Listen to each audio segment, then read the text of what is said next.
don't waste your time trying to live someone else's life. You know, don't be trapped by dogma. Focus in on your own strengths, your own element, what you have to offer. Don't get lost in trying to become like someone else or pretend to be someone else. There's a beautiful, one of my favorite quotes by Einstein and then Steve Jobs again. Einstein said, if you judge a fish by its ability to climb a tree, it will spend its whole life believing that it's stupid. And too many of us are fish trying to climb a tree. Too many of us are monkeys being taught how to swim. Too many of us are lions being taught to live like cats. We're not getting to live in our element. So my second piece of advice is live in that element that you've naturally been given. Don't try to adopt another. You know, we've all got a special genius inside of us. It was Steve Wozniak and Steve Jobs, this conversation. Steve Wozniak, for those who don't know, is the tech guy behind Apple. He practically invented the technology and the software and everything. So Steve Wozniak looked at Steve Jobs and he says, this is in Walter Isaacson's biography of Steve Jobs. Steve Wozniak looks at Steve Jobs and he says, what do you even do? He said, you're not a coder, you're not a designer, you're not a marketer, and you're not an engineer. What do you even do? Imagine challenging Steve Jobs. And Steve Jobs replies, he says, musicians play their instruments, I play the orchestra. That is the most deep understanding of one's role in life and not getting lost in other people's identities and perceptions of you. Steve Jobs knew that he wasn't a marketer, he wasn't an engineer, he wasn't a coder, so he hired all of those. But he played the orchestra, he brought it all together.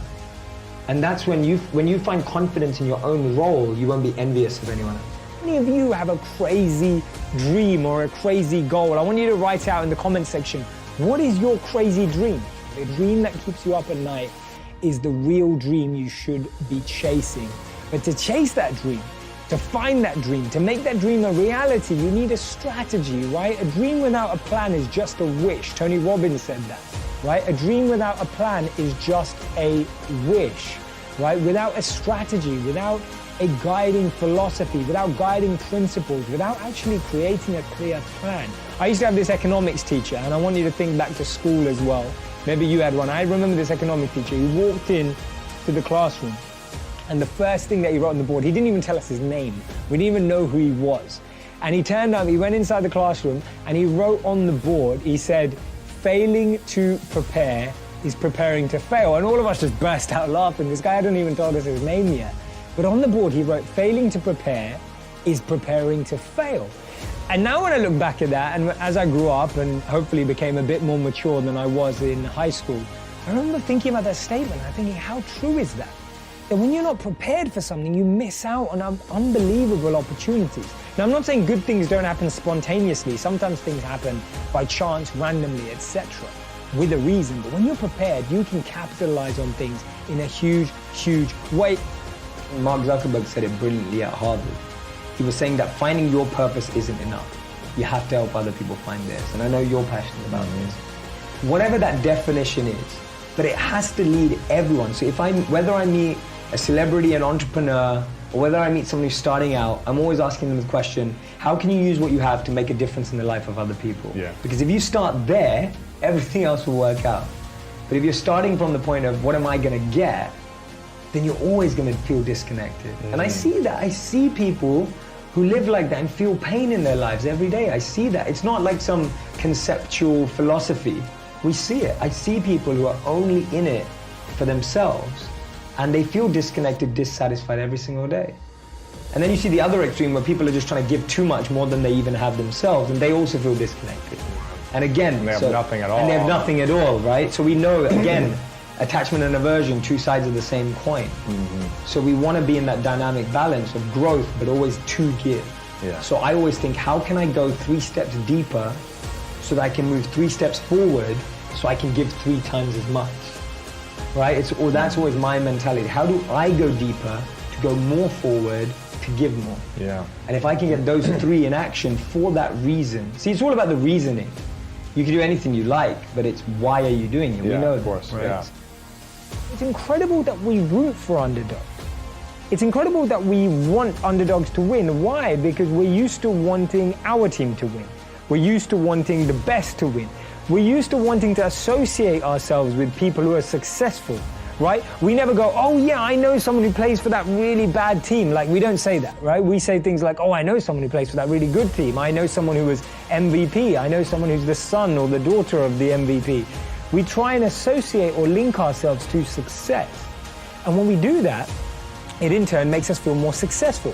It's one of the reasons why when your team wins, you say, we won, right? You say, we won.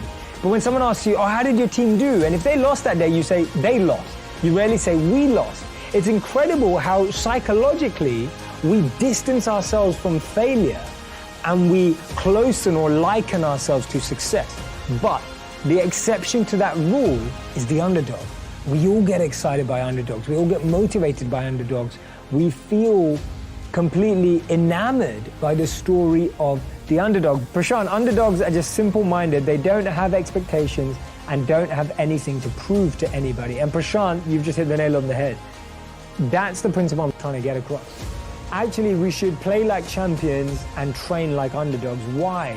Because the underdog works in a way not worrying about what anybody else thinks or believes.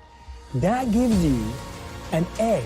It gives you a phenomenal advantage when you're not actually worried about what will people say, when you're not concerned by, am I going to fail? Am I going to look worse? Is what I'm doing not going to succeed? As an underdog, you don't let those things cloud your mind. You can focus in on the task at hand. See, when we become successful, even as underdogs, if we've risen to success, the biggest enemy of that success, the biggest Achilles heel, the biggest thing that can trip us up is not reconnecting to that feeling of an underdog. So no matter how much success you've achieved, no matter where you are, always remind yourself the mindset of an underdog is the mindset that nurtures talent, that nurtures success, that harnesses your true potential.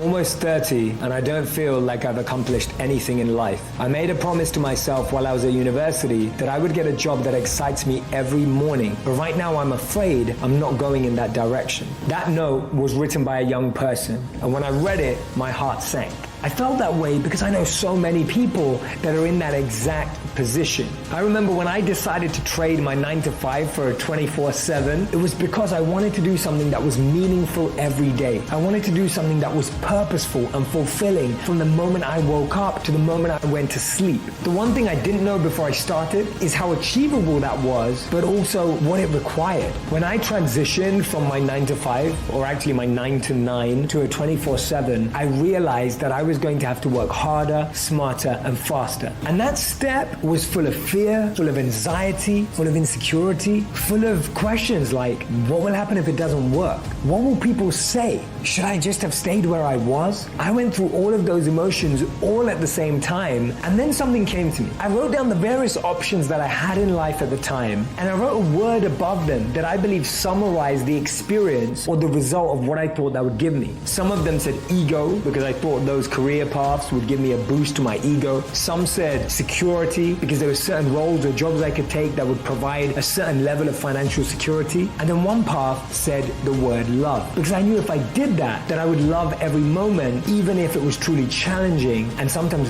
really difficult to deal with. And that's why I'm here today making this video, speaking to all of you, because I chose the path that had the word love above it. Try that exercise, try that activity out to try and differentiate the motive, the intention behind what you're choosing and selecting in life. Now, just because you choose the word love doesn't mean that everything's going to be smooth sailing and that you're going to be successful. It's going to have its own ups and downs. And that's why wherever you go with your heart, take your head with you. It's always that same question. What's the ROI on social media? Right? What's the ROI? Now, the funny thing is, your business, work and service, my business, work and service literally lives off of social media. So there's obviously an ROI. But the problem is we live in a world where we want everything to be measurable. And there's a beautiful Einstein quote that says, not everything that counts can be counted, and not everything that you can count counts. Right? And we live in this world where everything needs to be measured. Like, oh, that video has 1 million views, how many sales did you get through that? But it's like, life doesn't work like that. There's a load of adverts and billboards on the street that the biggest brands pay for that don't convert into direct sales. Do you think that Coca-Cola looks at the billboard out there and goes, how many people saw that advert today and how many people bought a Coca-Cola because of that advert? They don't have that number. It doesn't exist.